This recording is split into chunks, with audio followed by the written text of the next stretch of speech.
This video is for class 9th chemistry. Chapter number 2 is matter around us pure. This is part 4 of this chapter. इसके पहले तीन parts already explain किए जा चुके हैं. उसके लिंक अगर आप चाहें तो रिवीजन कर सकते हैं. उसके लिंक नीचे डिस्क्रिप्शन बॉक्स में ऑलरेडी है. ठीक है. That's in this chapter. इस पार्ट में आपको मिक्सचर्स पढ़ना है. ठीक है. टाइप्स ऑफ मिक्सचर कितने टाइप्स होते हैं. एक होमोजीनस टाइप का होता है, एक हेट्रोजीनस टाइप का होता है. उसकी प्रॉपर्टीज़ होमोजीनस हेट्रोजीनस की विद द एग्जांपल्स. ठीक है. Let's start the chapter.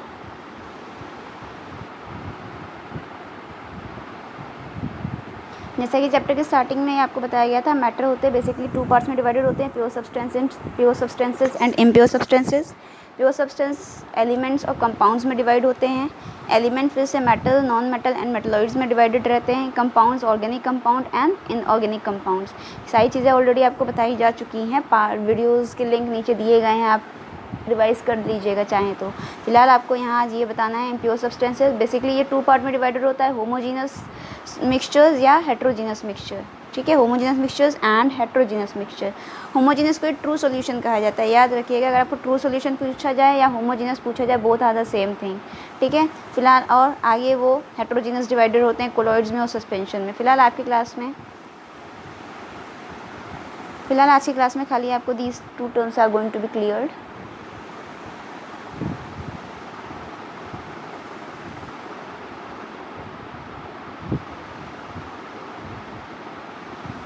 तो इम्प्योर सब्सटेंसेस, इसी को मिक्सचर्स कहा जाता है. ठीक है. बता चुके हैं प्योर सब्सटेंसेस होते हैं जिसमें कंपोनेंट्स जो भी उसमें चीज़ें मिलाई गई हैं, जैसे वाटर और शुगर सॉल्यूशन में अगर आप कंपोनेंट्स की बात करें तो वाटर और शुगर इसके कंपोनेंट्स हैं. ठीक है. जो भी उसमें मिलाया, किसी भी चीज़ में जो चीज़ें मिलाई जाती हैं उसको कंपोनेंट्स कहा जाता है. तो प्योर सब्सटेंसेस में कंपोनेंट्स का रेशियो फिक्स होता है, जबकि इम्प्योर सब्सटेंसेस में कंपोनेंट्स का प्रपोर्शन फिक्स नहीं होता है. ठीक है ना.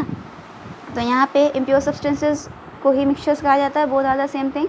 The mixture is a form of matter in which two or more substances elements or compounds are physically mixed in any proportion. अगर उसमें जो भी चीज़ें मिलाई गई हैं उन्हें सब्सटेंस कहा जाए या कंपाउंड कहा जाए, कोई भी चीज़ अगर मिलाई गई है उसका प्रपोर्शन फिक्स नहीं है, ठीक है, तो उसे इम्प्योर सब्सटेंस कहा जाता है. These different pure substances are called components of the mixture. जो चीज़ें मिलाई गई हैं उन्हें क्या कहा जाता है, कॉम्पोनेंट्स कहा जाता है. Some examples of mixtures are given below.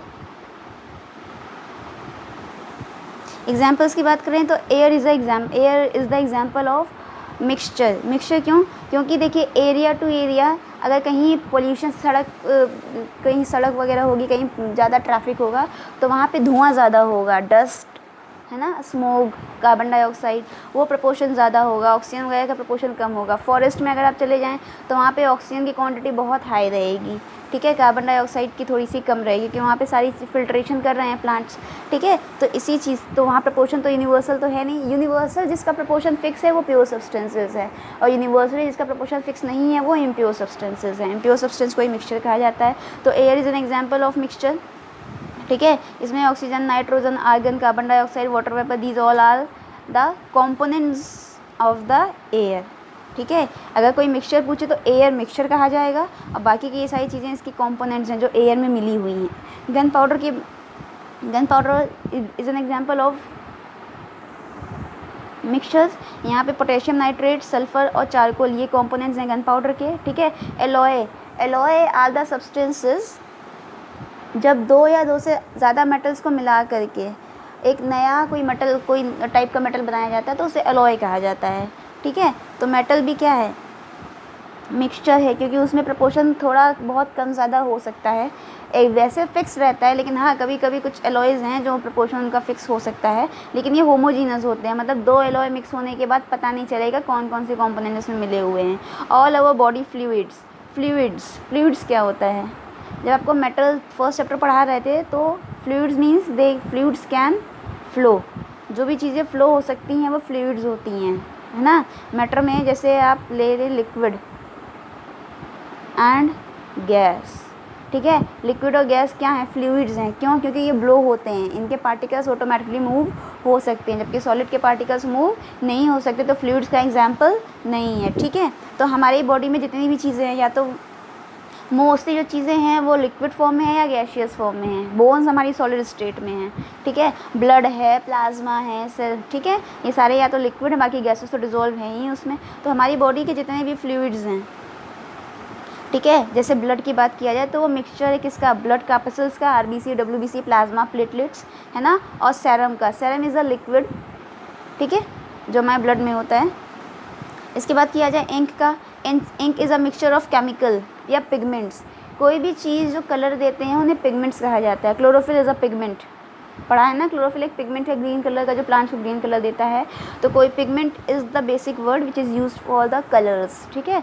तो कलर्स के लिए केमिकल, जिस जो कलर चाहिए उस तरह का केमिकल यूज़ होता है अलॉन्ग विथ सम प्रिजर्वेटिव्स।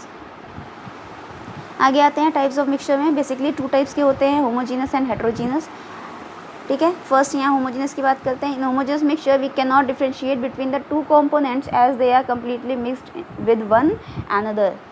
ये स्पेलिंग गलत है, ओके। तो in homogeneous mixture we can not differentiate between the 2 components as they are completely mixed with one another, ठीक है। जब कंपोनेंट्स एक दूसरे में कम्प्लीटली मिक्स हो जाते हैं तो वो होमोजीनस कहे जाते हैं। Homogeneous mixtures has uniform composition, uniform मतलब एक समान, ठीक है, थ्रू आउट इट मास, इसके पूरे मास मतलब जितनी भी उसकी क्वांटिटी होगी उसमें पूरा प्रॉपरली मिक्स होएंगे, ठीक है। अगर आप जैसे मान लीजिए एक ग्लास में पानी लीजिए आप और उसमें चीनी अगर आप डिज़ोल्व करेंगे तो आप चाहे नीचे ग्लास के एकदम नीचे जाके 1 चम्मच पानी आप ले लें या ग्लास के ऊपर ही ऊपर से आप 1 चम्मच पानी ले लें, आपको वो पानी मीठा लगेगा और सेम टेस्ट में मीठा लगेगा। यानी कि ऊपर का पानी ज़्यादा मीठा होगा या नीचे का कम मीठा होगा, है ना। तो वही चीज़ है कि यूनिफॉर्मली कॉम्पोजिशन होता है, पूरे जितने भी वो मास होगा, जितनी भी क्वान्टिटी उसकी होगी, वहाँ उसका पूरा कॉम्पोजिशन कम्प्लीटली यूनिफॉर्म होएगा।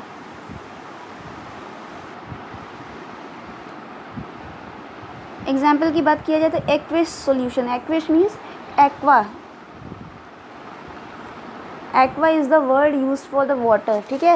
एक्वाफीना का पानी भी आता है ना, मिनरल वाटर आता है एक्वाफीना का, सुना होगा, ठीक है। तो aqua is the basic word use for the water, ठीक है। तो एक्वा मीन्स ही वाटर, कहीं भी आपको एक्वा वर्ड मिले मतलब वो पानी की बात कर रहा है। तो एक्वस सॉल्यूशन मतलब पानी में, किसी भी चीज़ का पानी में बना हुआ सॉल्यूशन। तो the aqueous solution of water we cannot differentiate between the sugar and water particles, or you can say there is no visible boundaries to show sugar particles and water particles separately। अगर आप एक किसी पानी में चीनी mix कर दें तो वो पूरी तरह से मिक्स हो जाएगा, मतलब दूसरी भाषा में बोला जाए तो क्लियरली आपको विजिबल नहीं होगा कि कहाँ पे शुगर के पार्टिकल्स कहाँ पे हैं या वाटर के पार्टिकल्स कहाँ पे हैं। The reason is the particles of solute that is sugar easily accommodate, मतलब जो है वो जगह ले लेते हैं in the inter particle space of the solvent that is water. क्योंकि जो पानी के पार्टिकल्स के बीच में जो आपको जो हमने लिक्विड बताया था, तो जैसे अगर ये एक सैम्पल है, इट इज़ अ बीकर, ठीक। अगर ये वाटर के पार्टिकल्स है तो वाटर तो लिक्विड है, तो ये लिक्विड का रिप्रेजेंटेशन होता है, ठीक है। उनके बीच बीच में स्पेस होता है, ठीक है। अगर इसमें शुगर पार्टिकल्स, मान लो ये शुगर पार्टिकल्स ब्लू कलर के हैं, तो शुगर पार्टिकल जो है इसके बीच में जहाँ जहाँ जगह मिलेगी शुगर पार्टिकल्स वो पूरा जगह जो है एकोमोडेट कर लेंगे, मतलब वो अपना पूरा जगह कंज्यूम कर लेंगे। और जब उसके बीच में पार्टिकल्स के बीच में आ जाएगा तो क्लियरली वो दिखाई नहीं देगा, ठीक है। और जब तक ये स्पेस फिल नहीं होगा तब तक शुगर डिज़ोल्व होएगी, और जब ये स्पेस फिल हो जाएगा तो शुगर डिज़ोल्व नहीं होगी, वो नीचे सेटल हो जाएगी। यही देखा होगा ना आपने, क्या एक गिलास पानी में 1 चम्मच चीनी डालो, 2 चम्मच डालो तो थोड़ा थोड़ा डिज़ोल्व होगा, लेकिन 4-5 चम्मच डालने के बाद आप देखेंगे चीनी नीचे सेटल हो जाती है, वो डिज़ोल्व नहीं होती है। क्यों? क्योंकि वाटर पार्टिकल्स के बीच में जितना भी स्पेस है कम्प्लीटली फिल हो चुका है, ठीक है, इसलिए वो डिज़ोल्व नहीं होती है। Homogeneous mixture of 2 substance is called solution. कोई भी अगर कोई होमोजीनस मिक्सचर है तो वो हमेशा ट्रू सॉल्यूशन या सॉल्यूशन कहा जाएगा, ठीक है। Homogeneous mixture can be defined as, अगर प्रॉपर डेफिनेशन बोली जाए तो a mixture in which substances are uniformly mixed with one another in such a way that there is no visible boundary of the separations. उनको अलग अलग करने की कोई बाउंड्री क्लियर नहीं है कि कहाँ पे आपने सॉलिड पार्टिकल डिजोल्व, कहाँ पे सॉलिड पार्टिकल्स हैं, कहाँ पे लिक्विड पार्टिकल्स हैं। नेक्स्ट है second part is heterogeneous mixture. In heterogeneous mixture we can easily distinguish differentiate करना between the components. For example अगर सैंड और वाटर का एग्जांपल लिया जाए तो ये दोनों ही कंपोनेंट्स हैं, सैंड और वाटर दोनों कंपोनेंट्स कहे जाएंगे इस मिक्सचर के। can be easily distinguished because the constituent of heterogeneous mixture that is sand and water are separated by visible boundaries। अगर आपको किसी मिक्सचर में कंपोनेंट्स की बाउंड्रीज क्लियरली दिखाई दे जाएंगी तो वो हेट्रोजीनियस मिक्सचर का एग्जाम्पल होएगा। A heterogeneous mixture does not have uniform composition throughout the bulk। ऐसा इसलिए होता है क्योंकि प्रॉपरली जो है पार्टिकल्स, एक सब्सटेंस के पार्टिकल दूसरे सब्सटेंस में मिक्स नहीं हो पाते। जैसे अगर हम सैंड की बात करें तो सैंड के पार्टिकल्स बालू के खुद के पार्टिकल्स यूनिफॉर्म नहीं होते हैं, है ना। कहीं मिट्टी होती है बहुत छोटी, बहुत स्मॉल पार्टिकल्स होते हैं। बालू जो रेत के पार्टिकल्स होते हैं थोड़े बड़े होते हैं, थोड़े छोटे होते हैं, यूनिफॉर्म नहीं होते। तो जो बहुत छोटे पार्टिकल्स होते हैं वो तो थोड़ा थोड़ा स्पेस कंज्यूम कर लेते हैं वाटर के पार्टिकल्स के बीच के, लेकिन पूरी तरह से नहीं कर पाते हैं। हैवी होते हैं तो वो सिंक कर जाते हैं, बैठ जाते हैं। इसीलिए इन सम प्लेसेस द सॉल्यूट में be in high percentage and in the other places it में हैव लो परसेंटेज। कहीं कहीं पे से ऊपर से पानी उठाओगे तो वहाँ पे आपको सैंड के पार्टिकल ज़्यादा नहीं दिखाई देंगे। नीचे से उठाएंगे, अगर आप चम्मच से नीचे से पानी उठाएंगे, है ना, तो नीचे आपको सैंड पार्टिकल ज़्यादा रहेगा, वाटर पार्टिकल्स जो है कम रहेगा। Some examples of heterogeneous mixtures are mixture of chalk in water. Chalk को पानी में डिजोल्व करो, सेम है, पानी जो है मिल्की हो जाएगा, दूध जैसा हो जाएगा, लेकिन नीचे नीचे वो चॉक जो है थोड़ी देर में बैठ जाएगी। पेट्रोल वाटर क्लियर है, पेट्रोल ऊपर रहता है, वाटर जो है नीचे हो जाता है। फ्लोर इन द वाटर, आटे को भी पानी में डिज़ोल्व करोगे तो प्रॉपरली वो डिज़ोल्व नहीं होता है, नीचे बैठ जाता है फ्लोर आटा। Milk of magnesia, milk of magnesia एक इंडाइजेशन डाइजीन टैबलेट आती है मार्केट में, जो इंडाइजेशन या एसिडिटी वगैरह की प्रॉब्लम होती है तो वहाँ ये मिल्क ऑफ मैग्नीशिया दवाई है, मेडिसिन की तरह यूज़ होती है। ठीक है,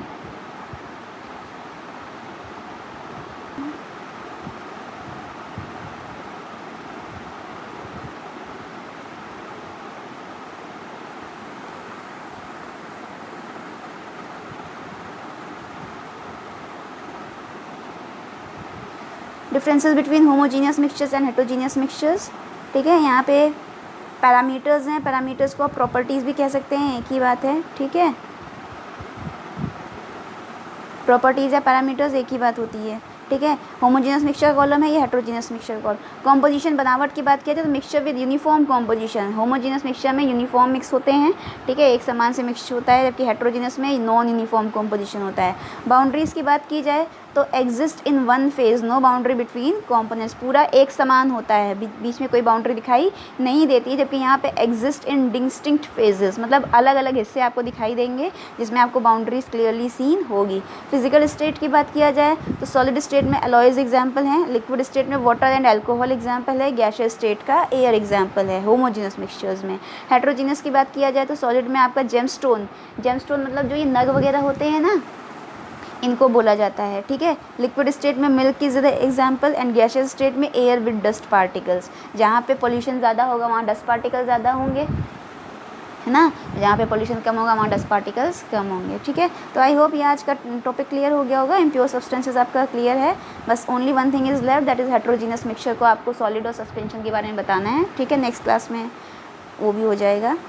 ठीक है, चैनल सब्सक्राइब कर दीजिएगा, वीडियो अच्छा लगे तो लाइक कर दीजिएगा। Thank you.